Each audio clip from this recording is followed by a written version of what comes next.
Hey guys, Drifter here. Welcome to Ghosts in Depth. In today's episode, we'll be reviewing the MK14 Marksman Rifle. The second intro that you're watching right now is for Brass Monkey's Ultimate Utility app. It's a complete stat chart in your pocket along with a lot of other nice things. We work together on my app and on the stat chart, so if you'd like to check that out, it is the first link in the description, and don't forget to use code DRIFT if you buy. Today's episode will also include a discussion of the effects of burst fire on Marksman Rifles, but that's going to come at the end after we've reviewed the MK14. First up, the MK14 is a very high damage marksman rifle, almost up there with the SVU, but not quite. It'll deal 70 damage in close quarters combat, and well, honestly, it'll deal 70 damage all the way out to medium range, and it'll only drop off to 49 damage. What this means is that with the headshot multiplier of 1.56, it will kill in between 1 and 3 shots. If you're close to medium range, it will one-shot headshot and no more than 3 at a range, though often you will find yourself killing in 2 shots if the enemy has taken a small bit of damage from either falling or flashbangs. If the enemy has full health, you can kill them in 1 shot directly to the head all the way up to 37 meters. This is longer than the maximum range for a lot of submachine guns and double or triple the range of shotguns. This is the range at which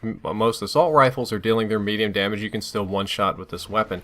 And it is a 2-shot kill range all the way up to 50 meters. So it is a very long-range marksman rifle, only outclassed by the SVU in terms of range and damage. Unfortunately, it does have some weaknesses. The rate of fire is uncomfortably slow at 480 RPM maximum. It is a semi-automatic weapon, meaning every time you pull the trigger or click the mouse button, it will fire.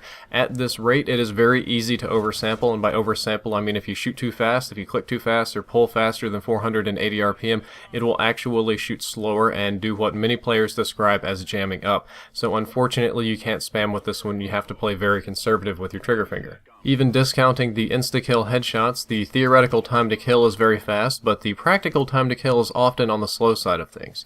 The fast time to kill assumes that you hit both 2 of your shots in close quarters combat successively very fast. However, most of the time you won't be doing that, and if you play like I do with a silencer, sometimes you'll be in the 3-shot kill range. So the practical time to kill is often on the slow side of things, usually requiring 4 to 5 shots depending on how much you miss.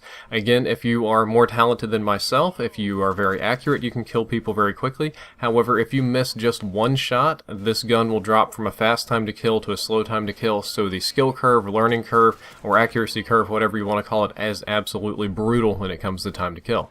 The MK14 sports a moderate recoil. It has neither the highest nor lowest recoil in the marksman rifle category. Compared to a lot of other weapons, it might be considered low.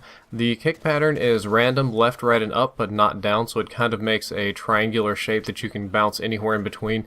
And I would recommend that you don't try to correct it because that'll often pull you askew. It's not a precise or predictable recoil, and it also has very low center speed, so your sights will return to center much lower than the other marksman rifles. Matter of fact, it's like 30 to 40% lower. It has a very low center speed, which is why it's not a low kick weapon. The hipfire accuracy, like most of the other marksman rifles and sniper rifles, is absolutely miserable. I would highly recommend avoiding hipfire, and even if you run steady aim or perks like that, you're still not going to be in a good position to hipfire. Just pretty much never hipfire with this weapon unless you're truly desperate for a kill.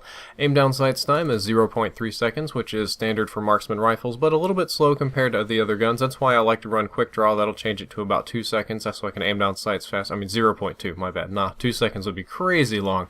But even still, it's not a very competitive in-your-face fast reaction. It does help. It makes it an almost even playing field, but not quite. And the reload time on this weapon is unfortunately quite slow. If you have no bullets in the magazine, the animation will take 4 whole seconds, which is a very long time in Call of Duty world. And if you do have some in there, it'll still take 3 seconds. Even with the reload cancel, which most people do by sprint canceling or YYing or something, it's still almost 2 seconds at 1.9 seconds. This is a very slow reloading weapon, and unfortunately, you're going to be needing to reload it a lot because the magazine size is only 18. A lot of the marksman rifles have very low magazine counts, and this one is no exception. Even with extended mags, you only have 27 rounds in the magazine, so do be prepared to reload and always be in a situation where you can take cover and reload quickly or have a secondary weapon. When it comes to optical recommendations, this is one of the few marksman rifles where I will not recommend a class that has the default optics. In this sense, I don't know why I did not like the default optics with this weapon. This is a purely feel thing. I think it goes back to the nostalgia of using the M14 all the way back in COD 4 and the MK14 and MW3, but I preferred this weapon with the red dot sight, but when I had the red dot sight, it didn't quite have the same amount of range and, you know, precision that the other Marksman rifles had, so I found a very nice compromise with the thermal hybrid optics. The hybrid part has the red dot, and the thermal part is a very long-range scope that lights enemies up that aren't running incognito, so it is a very, very effective optic for this weapon, and I would highly recommend it. It allows you to use the weapon to its fullest potentials both up close and far away. The wall penetration on this weapon is high. It's very easy to wallbang people, and you deal high amounts of damage on the other side of the wall. If you run armor-piercing rounds with this, it's going to shoot through pretty much everything like it's cardboard or paper, but I never found that to be really necessary on the MK14. We're nearing the end of the weapon review right now, and we're going to move on to the burst fire in a little bit, but first I need to do a sort of what is the MK14 good for section. And sadly, I don't think the MK14 is good for a whole lot of things in this game. It's just not a very competitive weapon. And when I say that, I don't mean that it's awful, I don't mean that it's unusable, I don't mean that you're bad for using it. What I mean is that it's simply outclassed by the other Marksman rifles. The MK14 has no true redeeming features that some other Marksman rifle can't fulfill. It has a little bit more range than something like the IA-2, but the IA-2 shoots faster. It has a lot better range than the MR28, but the MR28 shoots a lot faster. It shoots faster than SVU, but the SVU deals a ton more damage, and then you have to factor in the recoil and the reload and the magazine count, and in most of these cases the MK14 is simply outclassed, so I would recommend that you don't use it unless you have a feel for it, unless you have that nostalgic itch to go and play kind of like the M14 or MK14 from previous games. It's not a terrible weapon, it's only slightly worse than the others, but even being slightly worse, it still remains outclassed. My recommended class for this weapon is pretty standard, especially for the type of Marksman rifle classes I've been recommending. I go with a thermal hybrid scope and a silencer to help me stay off the radar. The range is crazy enough where the silencer doesn't hurt me very much. Ready up and quick draw so that I can aim down sights quickly after sprinting, and stalker and focus so that I can sidestep in close quarters combat and use the hybrid part of the thermal hybrid scope.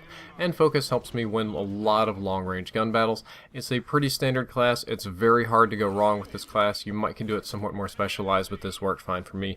Now it's time to talk about burst fire, and I'm going to admit at this point my burst fire gameplay is very bad. I came back and got the burst fire gameplay after a very, very long Titanfall spree, so I was really discombobulated and trying to wall run and do some, you know, silly things like that.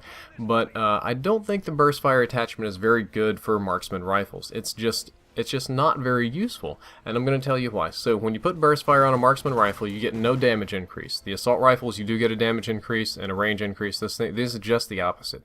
You get minus 10% center speed, which effectively gives you more recoil on your weapon.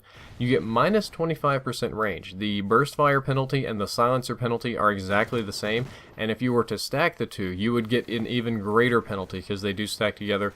So you get a range penalty and a recoil penalty. What you do get, however, is a boost in RPM. It shoots 25% faster, or you're able to burst much faster than the default speed, which is very nice. Something on, say, like the MK14 that would put me up closer to 600-ish RPM, which, again, would be very, very nice. However, when I used this, I found that it kicked too much for my personal preference, and that I was often needing all 3 shots because it nuked my range a lot more than I wanted. And that doesn't even factor in the burst fire delay. When you put burst fire in these weapons, there is a very small burst fire delay, just kind of like there was in Black Ops and previous Call of Duty games. It varies a little bit from Marksman rifle to Marksman rifle, but what I found is that the Marksman rifles have a very high skill cap as is. A lot of them are designed for you to go to the 2 shots up close and never miss.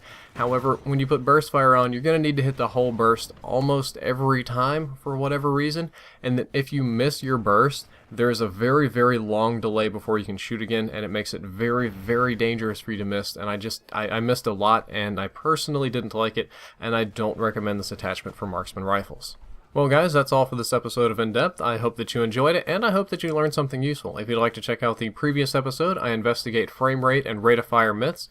The next episode is going to be on the L115 sniper rifle, and I would also appreciate it if you check out my sponsored links in the description. Of course, it's the Brass Monkey Ultimate Utility app. The Astrifter app will be out soon. That's the first one. The second link you'll find in the description goes to Elgato, which is the capture card that I edit and record on, and they also sponsored this video.